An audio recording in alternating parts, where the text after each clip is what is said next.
friends, ഇന്ന് നിങ്ങൾക്ക് share ചെയ്യുന്നത് ഒരു വളരെ ടേസ്റ്റി ആയിട്ടുള്ള ക്യാരറ്റ് ആൻഡ് ഡേറ്റ്സ് പിക്കിൾ റെസിപ്പിയാണ്. ഇതിൽ എരിവും പുളിയും കുറച്ച് മധുരമൊക്കെയുള്ള നല്ലൊരു പിക്കിൾ റെസിപ്പിയാണ്. എന്തായാലും എല്ലാവരും ട്രൈ ചെയ്ത് നോക്കണം, ഒരുപാട് ഇഷ്ടപ്പെടും.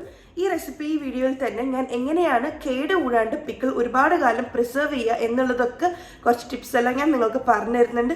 എന്തായാലും നിങ്ങൾക്ക് വളരെയധികം യൂസ്ഫുൾ ആയിട്ടുള്ള ഒരു വീഡിയോ തന്നെ ആയിരിക്കും. അപ്പോൾ പെട്ടെന്ന് തന്നെ ഇത് എങ്ങനെയാണ് ചെയ്യാമെന്ന് കണ്ടു നോക്കാം.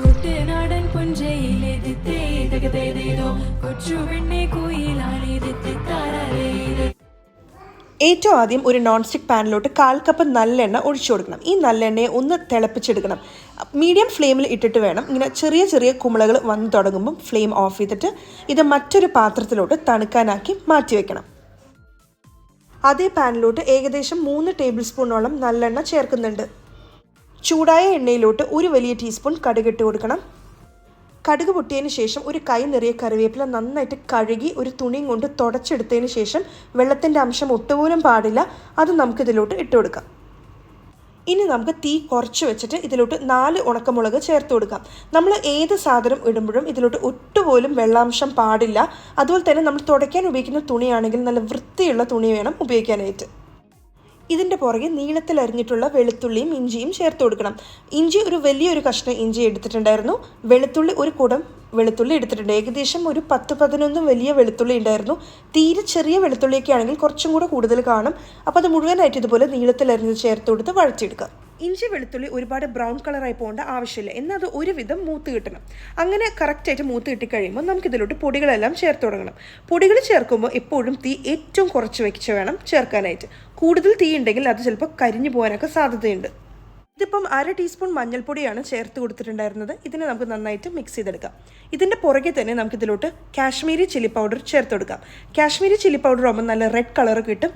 ഓരോരുത്തരുടെ എരിവനുസരിച്ച് വേണം ചേർത്ത് കൊടുക്കാനായിട്ട്. ഇതിലോട്ട് ഞാൻ 5 വലിയ ടീസ്പൂൺ മുളക് പൊടിയാണ് ചേർക്കുന്നത്. അപ്പോൾ നിങ്ങൾക്ക് കൂടുതൽ എരിവ് വേണമെങ്കിൽ അതനുസരിച്ച് ചേർത്ത് കൊടുക്കാം, കുറവ് മതിയെങ്കിൽ അതനുസരിച്ച് ചേർത്ത് കൊടുക്കാം. പിന്നെ ഈ മുളക് പൊടി ചേർക്കും തോറും നമ്മളുടെ ഈ പിക്കിളുടെ ഒരു ഗ്രേവിക്ക് നല്ലൊരു തിക്നെസ് കിട്ടും കേട്ടോ.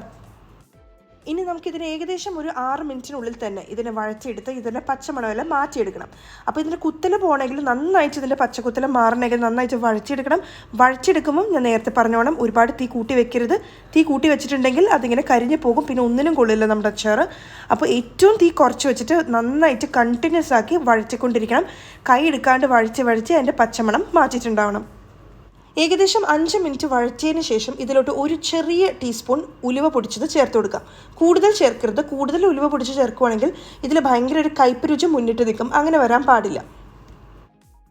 ഇതിൻ്റെ പുറകെ ഒരു ചെറിയ ടീസ്പൂൺ കായത്തിൻ്റെ പൊടിയും കൂടെ ചേർക്കാം. ഈ കായത്തിൻ്റെ പൊടിയും ഉലുവയുടെ പൊടിയും ചേർക്കുന്നത് നല്ലൊരു സ്മെല്ല് കിട്ടാൻ വേണ്ടിയിട്ടാണ്. അപ്പോൾ ഇത് രണ്ടും ഒരുപാട് കൂടി പോകാണ്ട് പ്രത്യേകം നോക്കാം. നേരത്തെ പറഞ്ഞോണം കൂടുതൽ കൂടിയിട്ടുണ്ടെങ്കിൽ അതങ്ങനെ കയ്പ്പ് രുചി മുന്നിട്ട് നിൽക്കാൻ സാധ്യതയുണ്ട്. അപ്പോൾ ടോട്ടൽ ഏകദേശം ഒരു 6-7 മിനിറ്റാണ് ഇതിൻ്റെ വഴച്ചാനുള്ള സമയം എനിക്ക് എടുത്തിട്ടുണ്ടായിരുന്നത്. ഇത് നന്നായിട്ട് ഇത് മൂത്ത് കിട്ടിയിട്ടുണ്ട്. ഇതിൻ്റെ പച്ചക്കുത്തലെല്ലാം മാറി കിട്ടിയിട്ടുണ്ട്. ഇനി നമുക്കിതിലോട്ട് ഡേറ്റ്സും ക്യാരറ്റും ചേർത്ത് കൊടുക്കാം. ക്യാരറ്റ് ഏകദേശം ഒരു 400 ഗ്രാംസ് ഉണ്ടായിരുന്നു. തൊലിയെല്ലാം കളഞ്ഞ് കഴുകിയെടുത്ത് തുടച്ചെടുത്തിട്ട് നീളത്തിൽ അരിഞ്ഞിട്ടുള്ള ക്യാരറ്റ് പീസസാണ് ചേർത്തിട്ടുള്ളത്. ഇതിൻ്റെ കൂടെ ഡേറ്റ്സും കൂടെ ചേർക്കുവാണ്. അതും ഞാൻ ഒന്ന് കഴുകിയിട്ട് നന്നായിട്ട് തുടച്ചെടുത്തതിന് ശേഷം നീളത്തിൽ അരിഞ്ഞിട്ടാണ് ചേർത്തിട്ടുള്ളത്. ഏകദേശം 20 വലിയ ഡേറ്റ്സ് ആണ് ചേർത്തിട്ടുള്ളത്. ഡേറ്റ്സ് ചേർക്കുമ്പം കുരു കളയാൻ മറക്കല്ലേ. ഇനി നമുക്കിതിനെ ഒന്ന് മിക്സ് ചെയ്ത് കൊടുക്കാം. ഈ ക്യാരറ്റും ഡേറ്റ്സും വെന്ത് കിട്ടാൻ വേണ്ടിയിട്ട് ഇതിലോട്ട് 1.5 കപ്പ് തിളച്ച വെള്ളം ഒഴിച്ചു കൊടുക്കണം. നമ്മൾ ഒരിക്കലും സാധാരണ വെള്ളം ഒഴിക്കരുത്. എപ്പോഴും നല്ല തിളപ്പിച്ച വെള്ളം തന്നെ ഒഴിക്കാനായിട്ട് ശ്രമിക്കാം. ഇനി നമുക്കിതിനെ മൂടി വെച്ച് 5 മിനിറ്റോളം മീഡിയം ലോ ഫ്ലെയിമിലിട്ടിട്ട് വേവിച്ചെടുക്കണം.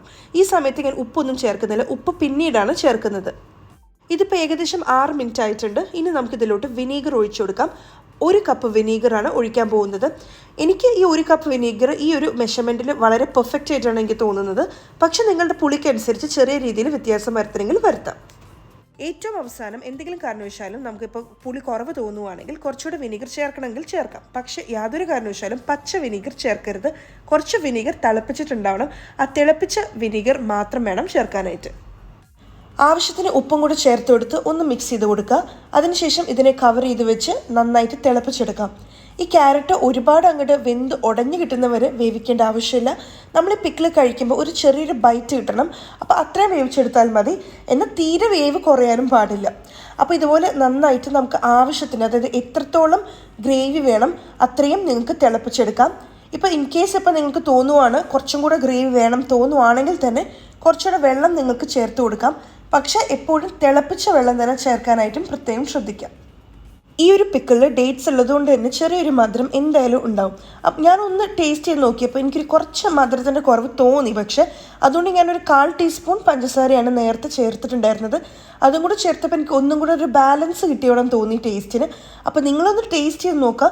നിങ്ങൾക്ക് മധുരം വേണ്ടാന്ന് തോന്നുവാണെങ്കിൽ ചേർക്കേണ്ട ആവശ്യമൊന്നുമില്ല.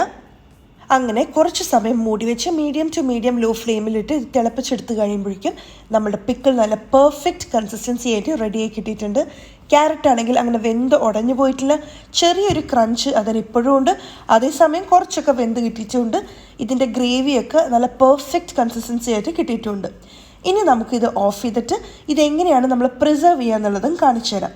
അപ്പോൾ ഏറ്റവും ആദ്യം നമ്മൾ ചെയ്യേണ്ടത് ഇത് നന്നായിട്ട് തണുക്കണം. തണുത്തതിന് ശേഷം മാത്രമാണ് നമ്മൾ കുപ്പിയിൽ ഇട്ട് വെക്കാൻ പറ്റുള്ളൂ. ഏറ്റവും ആദ്യത്തെ കാര്യം, ഒരിക്കലും നിങ്ങൾ പിക്കിൾ പ്ലാസ്റ്റിക് കണ്ടെയ്നറിൽ സ്റ്റോർ ചെയ്യരുത്. എപ്പോഴും ചില്ല് കുപ്പിയിൽ തന്നെ ഇത് സ്റ്റോർ ചെയ്യണം. അതുപോലെ തന്നെ ഇതിൻ്റെ മൂടിയ നല്ല എയർ ടൈറ്റ് ആയിട്ട് ഇരിക്കണം. ചെറിയ രീതിയിൽ വായു അകത്ത് കയറിയാൽ പോലും ഇതിൽ ചിലപ്പം പൂപ്പൽ വരാൻ സാധ്യതയുണ്ട്. അപ്പം നല്ല ടൈറ്റ് ആയിട്ടുള്ള മൂടിയുള്ള ഗ്ലാസ് കുപ്പിയിൽ തന്നെ ഇട്ട് വെക്കണം. നമ്മൾ പിക്കിൾ ഇടാൻ ഉപയോഗിക്കുന്ന കുപ്പിയിൽ ഒരല്പം പോലും വെള്ളാംശം പാടില്ല. ഏറ്റവും ബെസ്റ്റ് എന്ന് പറയുന്നത് നന്നായിട്ട് കഴുകിയതിന് ശേഷം ഈ കുപ്പിയും കുപ്പിയുടെ മൂടിയെല്ലാം വെയിലത്ത് വെച്ച് ഉണക്കിയതിന് ശേഷം എടുക്കുന്നതായിരിക്കും ഏറ്റവും നല്ലത്. ഇനിയിപ്പോൾ നിങ്ങൾക്ക് അങ്ങനെ ഒരു സൗകര്യം ഇല്ലെങ്കിൽ തന്നെ ഇത് നന്നായി കഴുകിയതിന് ശേഷം നല്ല തിളച്ച വെള്ളത്തിൽ കുപ്പിയും കുപ്പിയുടെ മൂടിയൊക്കെ ഇട്ട് കഴുകിയിട്ട് നന്നായിട്ട് ഉണക്കിയെടുക്കുകയാണെങ്കിൽ അങ്ങനെ ചെയ്താലും മതി. നമ്മൾ ഏറ്റവും ആദ്യം ഒരു 1/4 കപ്പ് നല്ലെണ്ണ തിളപ്പിച്ചിട്ട് ചൂടാറാൻ വേണ്ടി വെച്ചിട്ടുണ്ടായിരുന്നില്ലേ, ആ നല്ലെണ്ണ ഇത്. നമുക്കപ്പോൾ ഏറ്റവും ആദ്യം കുറച്ച് ചൂടാറിയിട്ടുള്ള നല്ലെണ്ണ ഏറ്റവും ബോട്ടം ഒഴിച്ചു കൊടുക്കാം. പിന്നെ നമുക്കിതിൻ്റെ മുകളിലോട്ട് പിക്കിൾ ഇട്ട് കൊടുക്കാം. ഒരു പകുതി ആകുമ്പോഴേക്കും കുറച്ചും കൂടെ ചൂടാറിയിട്ടുള്ള നല്ലെണ്ണ ഒഴിച്ചു കൊടുക്കാം. പിന്നെ വീണ്ടും പിക്കിൾ ഇട്ടിട്ട് ഏറ്റവും മുകളിൽ ബാക്കിയുള്ള ചൂടാറിയിട്ടുള്ള നല്ലെണ്ണ ഒഴിച്ചു കൊടുക്കാം. ഇനി നമുക്ക് നന്നായിട്ടൊരു മൂടിയെ വെച്ചിട്ട് എയർ ടൈറ്റ് ആയിട്ട് നമുക്ക് കവർ ചെയ്ത് വെക്കാം. അപ്പോൾ ഈ ഒരു നല്ലെണ്ണ ഇതുപോലെ ഒഴിച്ചു കൊടുക്കുമ്പോഴും നല്ലൊരു പ്രിസർവേറ്റീവ് ആയിരിക്കും നമ്മളുടെ പിക്കിളിന്. നമ്മൾ ഫ്രിഡ്ജിൽ വേണം ഇത് സൂക്ഷിക്കാനായിട്ട്. പിന്നെ ഒരു കാര്യം കൂടി പ്രത്യേകം ശ്രദ്ധിക്കണം, എപ്പോഴും നല്ല ഉണങ്ങിയിട്ടുള്ള സ്പൂൺ ഉപയോഗിച്ചിട്ട് വേണം ഇത് യൂസ് ചെയ്യാനായിട്ട്. ഒരിക്കലും നനവുള്ള സ്പൂൺ ഉപയോഗിച്ചിട്ട് ഇതിൽ നിന്ന് പിക്കിൾ എടുക്കുകയാണെങ്കിൽ ഇതിൽ പൂപ്പലൊക്കെ വരാൻ സാധ്യതയുണ്ട്. അപ്പോൾ ഞാൻ പറഞ്ഞിട്ടുള്ള ഈ രീതിയിലും അതിന് നല്ല എയർ ടൈറ്റ് ആയിട്ടുള്ള നല്ല മൂടിയെ വെച്ചിട്ട് വേണം ഇത് കവർ ചെയ്തിട്ടുണ്ടെങ്കിൽ നിങ്ങളുടെ പിക്കിൾ ഒരുപാട് കാലം ഒരു കേട് കൂടാണ്ടും നല്ല ടേസ്റ്റിൽ തന്നെ ഇരിക്കും. അപ്പോൾ എല്ലാവരും ഇത് തീർച്ചയായിട്ടും ട്രൈ ചെയ്ത് നോക്കണം. വളരെ ടേസ്റ്റി ആയിട്ടുള്ള നല്ല പുളിയും മധുരവും എരിവും ഒക്കെയുള്ള നല്ലൊരു ടേസ്റ്റുള്ള പിക്കിൾ തന്നെയാണ്. എന്തായാലും എല്ലാവരും പെട്ടെന്ന് തന്നെ ട്രൈ ചെയ്ത് നോക്കിയിട്ട് അഭിപ്രായം പറയാൻ മറക്കരുത്. അപ്പോൾ എൻ്റെ റെസിപ്പീസ് എല്ലാം ഇഷ്ടപ്പെടുന്നുണ്ടെങ്കിൽ ഇതുവരെ എൻ്റെ ചാനൽ സബ്സ്ക്രൈബ് ചെയ്യേണ്ടത് കാണണമെങ്കിൽ താഴെയുള്ള red colour subscribe button click ചെയ്യാൻ മറക്കരുത്. അതിൻ്റെ തൊട്ടടുത്തുള്ള ബെല്ലൈക്കനോട് പ്രസ് ചെയ്താൽ മാത്രമായിരിക്കും ഞാൻ എപ്പോൾ ഒരു പുതിയ വീഡിയോ അപ്ലോഡ് ചെയ്യുമ്പോഴും നിങ്ങൾക്ക് നോട്ടിഫിക്കേഷൻ കിട്ടും. അപ്പോൾ ശരി, നമുക്കിനി അടുത്ത റെസിപ്പി വീഡിയോയിൽ കാണാം. Thank you so much for watching. By.